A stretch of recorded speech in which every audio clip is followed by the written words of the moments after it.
Salam Türkmen gelin gıylamız yine de şu görülük barada veya da käbira gelin gıylamız görülü bolup bilmeýär ve hemişe öňküler ýany bolşan bizim türkmenimizi birinji oçur aýallaryň günäkärlerler.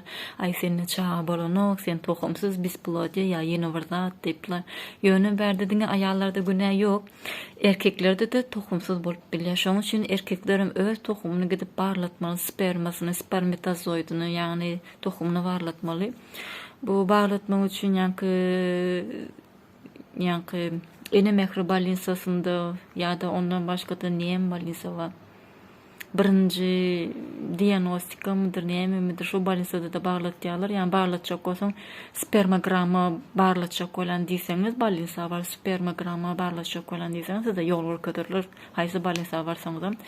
Ve şu tayda erkeğin spermasının soğuklaması bağımı erkeğin spermasında, erkeğin spermasının güçlülüğü, hareketliliği nähilek, erkeğin spermasının ölü sperması içinde ölü tohum bağımı ya da divijeniyası güçlülüğü, yani ölü tohum az, yönü divijeniyası goğu näçe prosent ýagdaýyny goğudygyny şu taýda aýdyp berýärler. Erkeğin tohumunun spermasının yankı %50% hükman ya da yukarıda olma. Eğer %50% aşağıda bolsa, hareketliliği az bolsa, vaspaleniyeti bağlısı hükmanı ya da erkeklik çeyini almalı olur. Özünü yankı o doktorlar özler almalı dağıttan yazıp berýärler. Şu taýda ilkini erkeklerin barlatmaly tohumnyň nähileti, ondan soň aýal özüni barlasa bolar. Şoň üçin birbirine aýallarken günäkärlama gerek gel çağa bolanok zat diýip erkeklik özüni barlatmaly. Ýene de gelin gyýlar, çağany hemişe bir zat isleseňiz ýürekden, bütün ruhuň bilen, beyniň bilen bir zat isleseňiz hukman arzuňyz hasyl bolar. Umudyňyzy ýitirmäň. Görüp bolup bilmeýän aýagylar üçin bir wakan gurrun bermek isleýän bir ayal 5 yıl boyunca hiçbir şekilde çağası olmayan doktordan doktora gittiler, içenler ya da adetler. İnsanlar buna sen bispolotya diyorlar, tohumsuz diyorlar, seninle çağı olmayan diyorlar. Bundan sonra yankı gelin yine de umudunu yitirmeye, yankı gözleştirip onunla bununla eşliğe tanışmışlarının şalfey diyen bir ot var. Şalfey bir ot, yapraklı bir ot var. O esasen ot çöftatyan yankı Bağdarlarda bolýar. Bizde Türkmenistan'da da var şol otun özü. Şalfey diýseniz, hukman taparsınız. Yankı otda, şalfey diýen otda estrogen diýen bir hormon var. Bu estrogen hormon erkekde de var, aýalda da var. Ve şu estrogen hormon aýalyň owadynyny, saçyny, dyrnagyny we aýalyň folikul ýumurtkasyny da peýdasy var, ýani ösüşini, köpölmegini güýçlendirýän. Eger de şu estrogen hormon pesi düşen ýagdaýyny aýalyň ýumurtkasy diýjek bolan köp her aýda atmaly ýumurtkasy, folikul ýumurtkasy näme bilen güýçlü däl ya da az sany köpöler, ýani gara bir kömüde ýa-da estrogen. Yani şalfey otunu. Bu şalfey otu nähili ulanýar? Sizin biliniz gelip geçenden soň, biliniz gutorandan soň yani şalfey otu ulanmaly. Bir stakan gaýnak suwuň içine 2 çaýny loşka goýýaňyz, üstüne gaýnak suw goşup garşdyryp yankı şalfey otunu soğan soň bulaýmdan çalagydyny içi vermeli.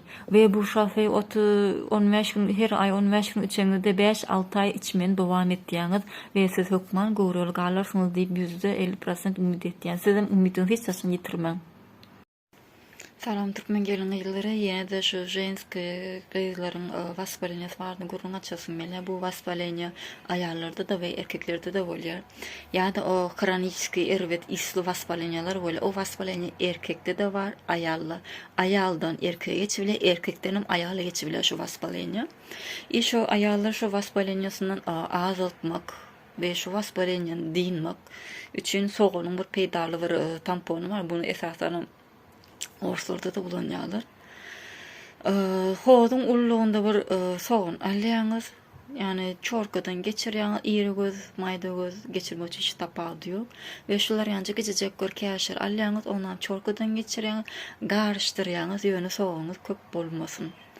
Ondan soň ýanky garşdyryşyn ýancak 2 gat marly alýaňyz, içine goýýaňyz, ýanky soğuldan käşiri dolapçyk bir tampon ýasaýaňyz, soň giýje ýatmankaňyz jenski ýanky matkaňyz, matkaň içine däl jenskiňizi salýaňyz we Aşam yatmakana sarsanız erten çıkarıp ýaňyz we arsalanýaňyz.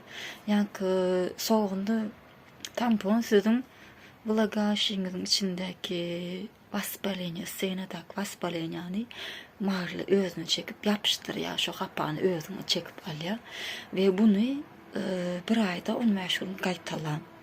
Ama ýöne biliňiz gelip geçen soň bu tampon etip onu gaýtalamaly. Ayda 15 gün etýäňiz. Ýöne bunu bir näçe ay etmek gerek. Bir aýysyna ikinji aý diýin şörýär, üçünji aý ýene etip başlaýaňyz.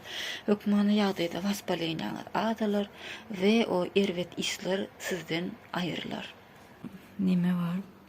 Esasen görüp bolmak isleýänler üçin bir soğun emes kuru var bu Türk kanallarda ve Türk doktor Saraçoğlu diýip bir professor gurrun berýär. Şutaýda. Yankı bir soğun üstü bilen yankı soğunun suwuny içip yankı gowrul bolup bilmeýän aýallaryň gowrulu bolýar we käbiri aýal diýilýärdi mioma kista şolar ýa-ni jenskasynda problemaly bolýan nemelerem mioma kistasynam özünden bir aýyrmagyny şu keseli ortadan ýok etmegini kömek etdi şu soğun suwu.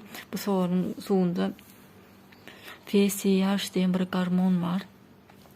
Bu soğuny nähil ulanýar? Ullakon bir mesela bir alma ullugunda bir soğun alýaňyz, daşyna salap dörde bölýäňiz, bir gawa salýaňyz, üstüne 2 stakan suw goýýaňyz we 5 minut ýöne suwuňyz gaýnan suw bolsun hökman, gaýnan suw üstüne goýup 5 minut otda gaýnatýaňyz, ýanky suwy süzüp alyp 1 stakan suwy sowandan soň sowandan çaly gyzym bolandan soň içýäňiz. O suwy ýene-de günne içýäňiz we ayda 15 gün içýäňiz, ama ýöne biliňiz gelip geçen soň içmelidir hökman ýagdaýda. İçeňizde mesela diyelim 2 ay içseň bir 10 gün wagt ara beriň soň ýene içmän dowam ediň. Bu soňuň suwy gowrul bolmak isleýän aýallar üçin hökman ýagdaýda 150% kömek eder we umydyňyz ýitirmäň. Soňuň suwunda diňe bir adam däl gowrul galan näçe müň adam ýa-ni gelin gyýlar gowrul galy we öz keseliňizden diýinjek bolsaňyz ýa-ni soňuň suwuny için we şu bili nä dogry wagtynda gelmän gelse-de giç gelip ýa-da agyrly gelýän gelin gyýlar üçin de soňuň suwuny içsin hökman. Umydyňyz ýitirmäň. Esasen meň aýtmak istediğim zat şu aýallaryň işte gowrul galmak hakynda bir aýyň dowamly haçan gowrulu galýa moment şu gün näil tutulýar diýip bilmek üçin Avulyasy diýen bir gün var. Ol Avulyasy günü nähil hataplanýar. Avulyasy günü mesele diýelim käbiri aýal gyýly bilin gelýän günü bir ay 20 günden gelip bilýär, 20 günden gelip bilýär, 35 günden 30 günden gaýtalanıp gelip bilýär. Şo mesele diýelim her ayda 20 gün, 30 gün, 35 günden gaýtalanıp gelýän bolsa, mesele diýelim siziň biliňiz birine geldi. Birinci çistoda geldi. Ayın başında birine geldiğin bolsa, birinden hasaplayanız 15 neçelli. Şu biliňiz gelip başlan günü birinci çistoda biliňiz gelin bolsa, 15 neçeli hasaplayanız sizin biliňiz mesela 3 gün gelip bilýär, 5 gün gelip bilýär, ýa 7 gün gelip bilýär, maksimum 8 gün, 10 gün iň erwet bolýanlary.